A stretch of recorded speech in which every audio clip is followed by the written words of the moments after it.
బిస్మిల్లాహిర్రహ్మానిర్రహీం.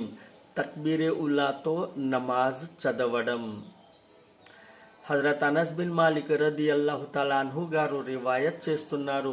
దీని సారాంశం ఇలా ఉన్నది.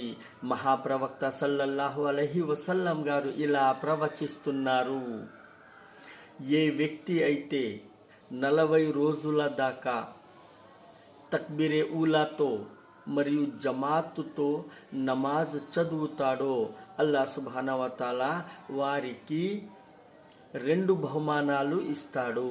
నంబర్ 1, నిఫాక్ నుంచి హిఫాజత్ చేస్తాడు మరియు జహన్నం నుంచి పారు చేస్తాడు. అందుచేత సోదరులారా, మనం కూడా జీవితాంతం 5 నమాజులు తక్బీరే ఊలాతో చదివేవాళ్ళు కావాలని అల్లాహ్ సుబ్హానహు వ తఆలాతో వేడుకుందాము. తిర్మిజీ షరీఫ్ నుంచి రివాయత్.